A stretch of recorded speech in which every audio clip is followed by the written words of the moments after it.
Hi guys, welcome. Danny here from the Magic Junk Drawer. So, in keeping up the momentum with this law of attraction stuff, like I said, I've been doing it with the students at yoga just to see what they come back with. And I had one woman the other day who was really super interested in it, and after after the class, she stopped and had a bunch of questions for me, and we were talking about the way that you think. This woman also happens to be a teacher, and she was talking about how sometimes in her head she'll have the idea that everybody hated the class, everyone hated the class, and then after, they'll tell her how great it was. And she's like, why is it that we have those thoughts? So when we were talking about it, my theory is, and I don't know if everyone would agree with that, but I think it's kind of like a self-protective thing. If you go into a situation expecting nobody to like you and 3 people do, well, then it's like, well, hey, not everyone hated me, right? So it's like if you keep your standards low enough, you may be able to hit something. But it actually works better if you do it the opposite way. So what I'm thinking is, take notice of your life and different situations and how where your thoughts go immediately. We were also talking about different beliefs. Like when I said that I had one big belief for a very long time, probably since I was a small child, that life isn't fair. There are different rules for different people. And the woman said to me, she was like, well, that's true. There are different rules for different people. Life isn't fair. But that's what we believe, so that's what keeps getting reflected back at us. So instead of having the belief that life isn't fair and, oh, I could never get away with that. Oh, he could do it, but I can't. Instead of having that kind of thought process, start thinking to yourself, life is fair. Open it up to the possibility. That's a huge thing. If you can just be open to the possibility that maybe life is fair, then you might be able to start to get some good energy flowing, as opposed to feeling stuck and static, which is sometimes I feel like that. Another thing is that you cannot, I know people don't like to hear this, and I didn't like to hear it either, but you cannot make somebody else responsible for your happiness. You cannot make another object responsible for your happiness, place, job, money. It's never going to make you happy. Never, never, never. And what's going to happen is you're going to lose it, because somebody else cannot be responsible for making you happy. Let me put it like this. If you got a new car today, and say you got a car that was $25,000. Well, in 2 years, you might want a car that is $35,000. And in 4 years, you might want one that's $50,000. And in 10 years, you might want a Bentley. It's never going to be enough. There's always going to be a better car out there. There's always going to be a bigger diamond ring. There's always going to be a longer vacation at a more exotic place. It is never going to make you happy. You cannot look for happiness in another person. And I mean, you see it all the time. Girls do it with guys do it with girls, people do it with friends. They try really hard to get into a group of friends. They want to be accepted by this group. They may start, a specific person might be trying to get into a group, so they start listening to the same music and wearing the same clothes, thinking that they're going to fit in. It never works, because you cannot feel accepted by other people until you accept yourself. So if you're telling me that I can't do something because so-and-so is not in my life, well, you just shot yourself in the foot. You have to be more important than anybody else in your life if that's what you want being reflected back to you. So whatever it is. So one thing that I do every day, no matter how I feel, is I go out for a run.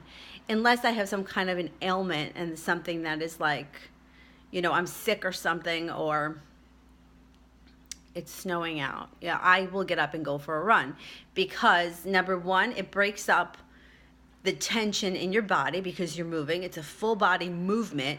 You're moving, you're breathing, you have to breathe, and it raises your vibration, but you will come home a different person. If you're like, there's no way I'm running, that's not for me, you can walk, you can find something to do. But no matter how you feel, you get up and you do it at some point in the day. My suggestion would be to do at least 10 minutes in the morning. If you could walk for 10 minutes in the morning, it's something. It's something, but it starts the day off on the right foot. If you're putting your life on hold and not doing things that you want to do because somebody didn't call you back or because somebody didn't do what you wanted them to do, then you are always going to be a slave to these other people, and it is never going to last. You have to be the person that comes first. For example, say you planned on going, I don't know, out to lunch with somebody, and it was like, oh, I'll call you on Tuesday, we'll go for lunch. And Tuesday morning comes and you don't hear from the person. If you are sitting on your bed or at your kitchen table or at work, staring at your phone, waiting for this person to call, that person is not going to call because you're just focused too much on it.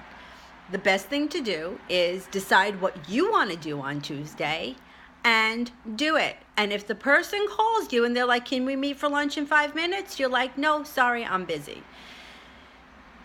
They're not gonna, it's like you make plans in advance. That's it. You'll let me know Monday night that we're meeting. Let me know Sunday that we're gonna meet for lunch on Wednesday. And if nothing comes up, I'll see you then.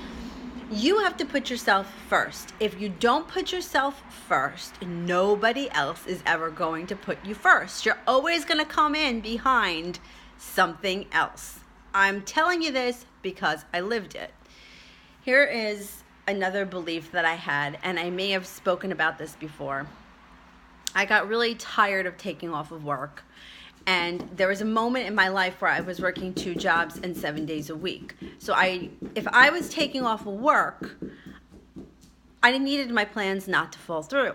But for some reason, every time I took off of work, my plans fell through for one reason or another. One time, me and 2 of my friends were supposed to go into the city to some club. I don't know what we were doing, but whatever. And one girl lost her job and didn't have the money to do it. We were going to go into the city and stay at a hotel and make a weekend of it. So we felt bad and we didn't go. So you want to know what happened? We went out to a local bar where she ran into a friend who asked her to go with her into the city to stay at this club. To go to this club. So she, even though we didn't go because of her, she went anyway without us. We weren't mad about it. It was fine, but it's not the point. The point is that I take off of work, my plans fall through, you lose your job, and you go anywhere. Anyway, because I've always had this in my head. There was another time I took off to go to the shore just for the day with 2 of my friends. I kid you not. Hurricane Danny came and hit that day. I mean, you couldn't make it up if you tried. But I had this belief in my head that every time I take off, my plans fall through. And every time I took off work, my plans fell through. All the time it happened. So now I've started to change my thinking, and I don't think of it like that anymore. And now taking off of work is a little bit different for me because I don't have vacation days like I had when I worked for A&P. Now it's like if I don't work, I don't get paid. But now my attitude is different. I'm taking this day off. I'm going to do this, and this is what's going to happen. And if that doesn't happen, well, then we'll do something else. But we're not going to waste the day. Another time, me and a friend of mine were supposed to go to Woodstock. 5 classes I had that day.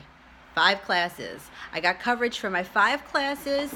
It poured all day. We didn't go to Woodstock. We did nothing. I stayed home by myself. But I always had this in my head. Every time I take off, my plans fall through. So change your thinking. Stop putting other people before you. Nobody else is more important than you are. Stop treating it like, your life is coming to an end because so-and-so, is not stepping up to the plate or doing the right thing. Missing somebody and saying that over and over and over again is only going to create more missing somebody. First of all, if you really broke it down and looked at the situation, what are you missing? What are you missing? If you're missing somebody that you're compatible with, you can find somebody else that you're compatible with. I mean, that's not hard. You could. And I'm not saying that people don't get hurt. People get hurt, but it's the constant talking about it. It's the reliving it. It's the giving a lot of energy and life to what happened and who did this to me. And this is what was done to me. And now I'm the victim. And let me tell you something. I've been there. I've been there more times than I care to admit. But start changing the way you're looking at the situation, and the situation will turn around. You can't stop your life because of anybody else. It doesn't work that way. It's just gonna put you in that downward spiral, which is very hard to get out of. All right. So if you like what we're doing here at the Magic Junk Drawer, don't forget to like and subscribe, and we'll see you soon. Thanks for watching. Bye.